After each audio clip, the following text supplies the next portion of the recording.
नमस्कार दर्शक बंधु रामनवमी दिन आपण एही गछ को थरे निश्चय छुईकी आसतु।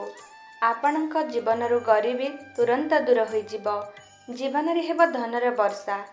तेबे दर्शक बंधु आज वीडियो माध्यम रे मु आपण मानकु कहिबी रामनवमी दिन केउ उपाय करिबा द्वारा आपण घरे केबे भी धन एवं अन्नर अभाव हेब नाही। आपणक घरे सुख समृद्धि एवं धनर वृद्धि हेब।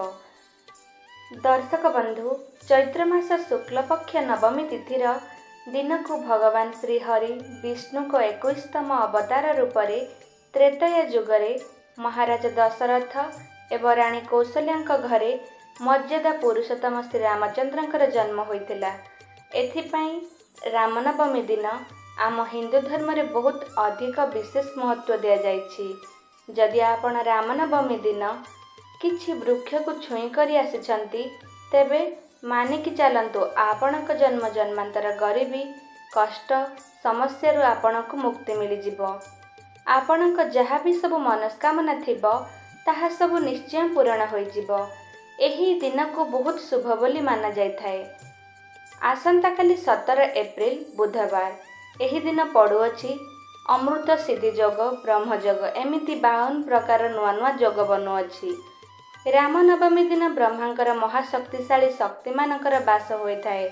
जदि सठिक मुहूर्त रे आपण ए गछ को छुई करी चली आसीबे तेबे आपणक जीवन रे किछि समस्या थिले जन्म जन्मांतर गरीबी एही समस्त समस्या रु आपणक मुक्ति मिली जिवो। जेउ वृक्ष विषय मु आपण मानकु कहिबी धर्मशास्त्र अनुसार यह एक शक्तिशाली वृक्ष अटे। केवल यही वृक्ष को छुईबा मात्रे आपणक समस्त समस्या दूर होई जिवो। सबुठु पवित्र गछ जहाको आपण रामनवमी दिन छुईकी आसीबार अछि ताहा हेउची बेल गछ। एहा एमिति गछ जहार प्रत्येक पत्र रे माता पार्वतींकर बास होइथाए। एही गछरे भगवान भोलेनाथंकर बास होइथाए। बेल गछर मूल रे भगवान ब्रह्मांकर बास होइथाए। रामनवमी दिन आपण एक लोटा जल नियंतु एवं सेथिरे अल्प गंगा जल मिसई दियंतु। घर पाखरे थिबा कोनोसी बेल गछ पाखकु जांतु एवं एक लोटा जल अर्पण करंतु। तापरे बेल गछ को छुईकी घर को चली आसंतु। केवल एतिकी करिबा द्वारा पूरा वर्ष आपण रोगमुक्त रहिबे। पूरा वर्ष धनर कमी केबे भी हेब नाही। काहेकि ना आपण को साक्षात महादेव का आशीर्वाद प्राप्त हेबो। दर्शक बंधु ओस्त गछ गोटे कथा ध्यान देबे। वृक्ष मानक राजा कुआ जाय ओस्त गछ को। एही गछरे साक्षात भगवान विष्णु एवं माता लक्ष्मीकर वास होइथाए।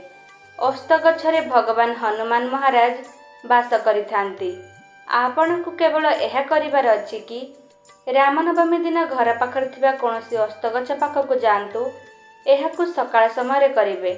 आपण को सकाळ समय ओस्त गछ पाखकु जिबाकु हेबो एवं ओस्त गछ मूल रे गोटे दीप जाळंतु। एहा परे ओस्त गछ रे 3 थर परिक्रमा करंतु। 3 थर परिक्रमा करिवा समय रे आपण श्री हरिंकर बीज मंत्र जप करंतु। ओम नमो भगवते वासुदेवाय नमः। एहा द्वारा राहु केतु आपणकर नवग्रह समस्त शांत होई जिवे। तेबे दर्शक बंधु आशा करुछि आपण मानकु एही वीडियोटी निश्चय पसंद आसीथिबो। पसंद आसीथिले आम चैनल को लाइक शेयर और सब्सक्राइब निश्चय करिवे। धन्यवाद।